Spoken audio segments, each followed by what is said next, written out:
Hi Virgo, here is a general look at your solar chart for November 2014, and it looks like you like to be busy, you like to be occupied. That is one of your things. You're a mercurial sign and you like to have fingers in perhaps more than one pie, two at least.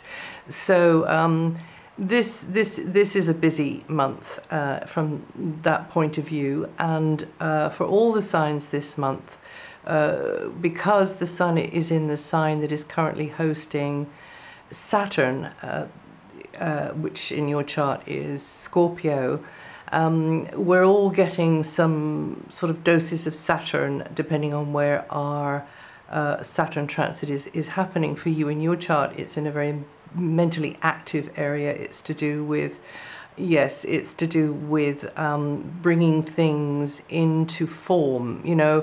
Saturn's in a very positive angle to your sun sign during this current transit cycle, and that means that Saturn is in a better mood in your sun sign chart at the moment.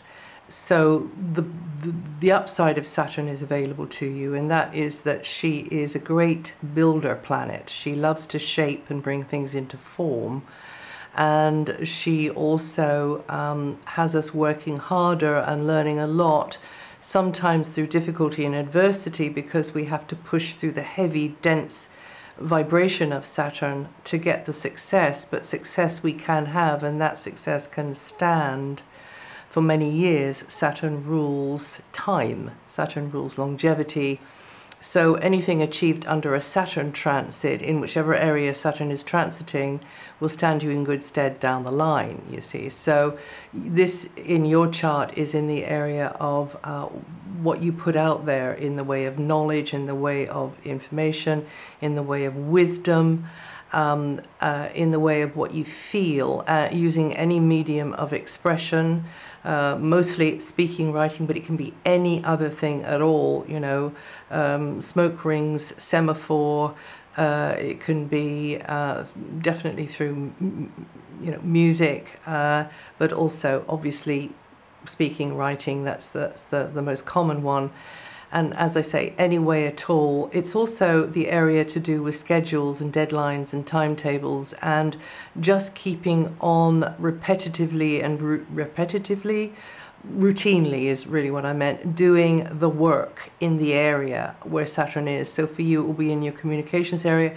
For you, it will be in your educational area, and it will be in your area of keeping all the paperwork together, sorting it out, organizing it in a methodical kind of a way. Perhaps some of you will be studying, perhaps some of you, depending on your age and where you are currently on your timeline. Excuse the outside noises, by the way. I'm almost sitting right on a Spanish street here, and it's a very, very ancient, echoey walls all around, so every now and again there'll be some noise, but maybe you didn't hear that, I don't know, but it was a very loud motorbike went by. So and that's very much a Virgo thing, all mercurial energy is to do with travel, it's to do with trajectory, it's to do with communicating from one place to another, or one person to another, or one level to another, or it is simply, that fleet-footed god, messenger of the gods, in fact, Hermes, or it could be, it could also be Mercury, which is your sign, So, and also Tot as well, or some of you might say Thoth, the god of writing and the scribe, and you like to be busy, as I say. So there's lots of practical things that you can be doing this month, and probably running around more, but because we're getting the Saturn angle coming in for all of the signs, because Mercury will be going over Saturn, so will Venus, so will the Sun, so will the Moon, so I'll just give you those.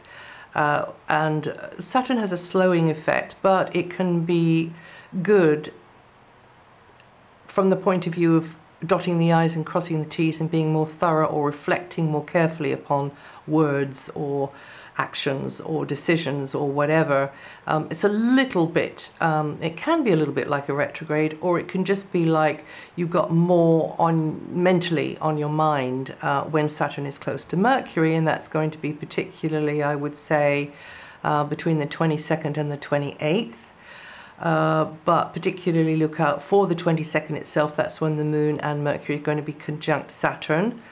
That can be a day when, as I say, there's this heavier energy around. And then also bear in mind the time when the Moon is alone on Saturn. That's on the 28th. Also particularly look to the second week, because again, for all the signs, that's when we all get Venus on Saturn, and again, it's in your communications house, it's in your house of education, so that's more on your shoulders there, or having to think more carefully or deeply, or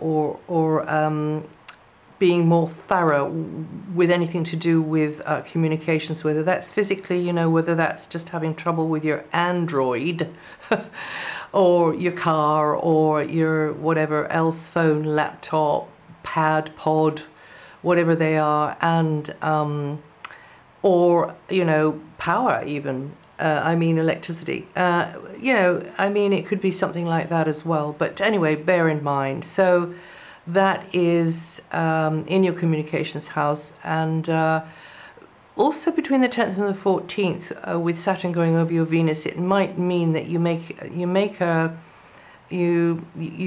because with Saturn we have to watch our P's and Q's. We have to be sort of straight down the line, maybe a little bit formal and businesslike. So you might have to keep things formal and businesslike in an interaction. You know, don't let things get too kind of involved or close for whatever the reason. I mean, obviously, if you're a person that works one-to-one, that would be the reason.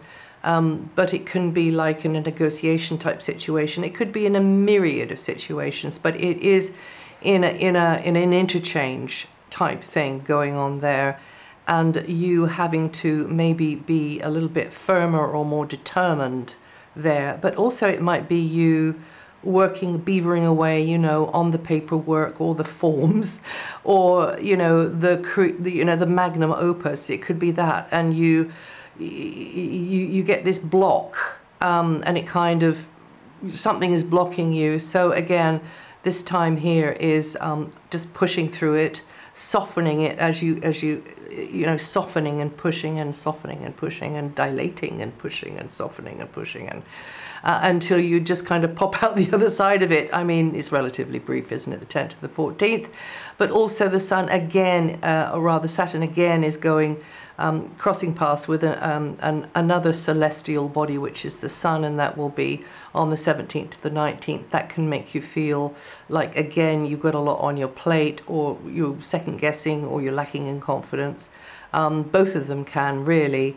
And also we all of us have got to be aware of the times that Saturn goes over the Moon. But Saturn goes over the Moon, or rather the Moon goes over Saturn, quite often. But I'm just going to mention it this month because there's so much Saturnitis around. And this month Saturn goes over the Moon, opposes the Moon on the 7th and the 8th, and then is in quite a challenging angle to the Moon on the 14th to the 15th, and then is conjunct the Moon on the 22nd, and then is again at a strong angle on the 28th. Now, in between times, everything is just peachy.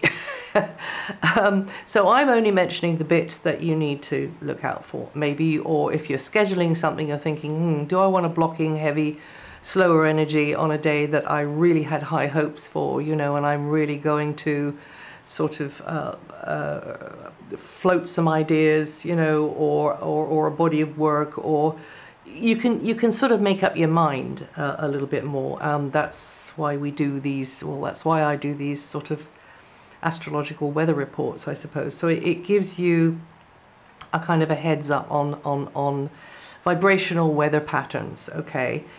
And then the other thing that's happening this month, again for all the signs, is that we're getting Mars going over Pluto, and that'll be on the 9th to the 13th. So again, there's that second week where there could be things sort of topsy-turvy a little bit, and change there, but also some kind of resistance energy going on, and then maybe breakthrough. So 9th to the 13th, but then again, something else that Mars is doing is it's going across Uranus, which is full of surprises, and it's not quite how we thought, or, well, you know, I didn't expect that. That's not how I imagined this, that, or the other. And that is happening on between the 10th and the 14th. So it's nearly the same as Pluto. So having said all that, remember, I am just pointing out to you the possible glitch times. Or actually, really, you know, Saturn is in such a good angle to your sun sign. It's the possible times for you to really, really push harder to get what you want, to push through and then succeed, because of the angle. And it's always to do with the angle. It's not the planets themselves. They have no opinion. They do not have polarized thinking on anything. They do not think. They don't judge. They just forces. But it's the angle between them to our Earth. That is where it's happening, seemingly. So until the 22nd, the sun is in this very sociable, busy area, running around more, making connections, more to get your head around, maybe, you know, mental work, but also plans, schedules, itineraries for some of you. Until the 9th, conversations tend to have a very practical slant, getting things working satisfactorily, looking at the basics, you know, finances, possessions, property for some of you. Just the basic stuff of life, resources of all kinds, putting the mental focus on that, and practical ways of achieving this or that or the other, buying, selling, renting, leasing, and maintaining something, repairing something, protecting something. And it's also about health. It's also about diet, particularly diet, you know, nutrition, that kind of thing. So being more aware of what is most value to you and what you can use. And also what there is within you, what you have naturally, like in the way of a gift or a talent that you can use as well, and that other people might benefit from. And then for most of the month, that's the 9th to the 28th, Mercury is in this very outgoing, chatty area, the same area as the sun, speaking, writing, expressing yourself, making connections, learning stuff, educationally, but just, you know, being on the phone, being on Skype, you know, being, you know, going to places and just mixing and mingling. And also Venus is going to be there too up until the 17th. So she is the great balancer. She softens things. It makes daily encounters more appealing and attractive and fun. It's actually a good time between the beginning of the month, or even just a bit before the beginning of the month, to the 17th, to be deliberately scheduling, getting together with others. And maybe if you've got negotiating to do or something important that you want to run past others, then that might be a good time to do it. Also, media is favored. Anything artistic is favored with Venus here, bringing warm or supportive relations with siblings and also soul brothers and sisters. And then from the 17th, Venus beams her friendly rays into the root of your chart, and this can manifest in various ways, but it just harmonizes things at home, harmonizes things within you. You get this feeling as though you want to sort of make things lovely around you, or just pull your energies in a bit more and spend more downtime on a base. It might not be your home, you might be away, but it's just somewhere that you really are appreciating and getting something out of, you like where you're located. Or it might be that you just get a series of visits out to somewhere, or a series of visits to you, and you like that about it as well, so it might work like that for you. And then from the 22nd, the focus is probably more upon a base of operations, because the sun follows Venus quickly into that same area there, and then that puts more of your attention and more of the mise en scène, the sort of the stage, to do with nearest and dearest home base, or if it's not home base, a particular community or neighborhood where you are either at home or you're away from home, and it's just becoming, you know, taking more and more and more of like the stage. And also there's another way it can work, which is to do with the past, considering a legacy, considering something that's happened in the past that comes into the present. There's this kind of feeling there. And being busy within the neighborhood maybe, or being busy within the family, or maybe just harking back to the past and feeling a bit more sensitive, either because of the past or just because your sensitivities are nearer the surface at this time. And then the mental focus is in there too, because there can be a lot happening from your base of operations outwards, like I'm doing here. But it's easier for somebody to push your buttons during that time there from the 22nd onwards. Mars is in a very spontaneous and for some romantic area.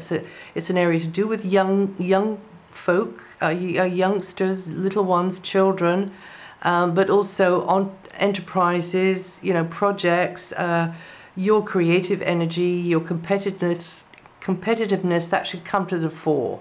So if you're doing something through media, or if you were doing something through education, or through sort of sharing ideas or learning, or just putting your wisdom out there, or your feelings, or whatever, this is a very creative position for Mars. It brings out the inner child.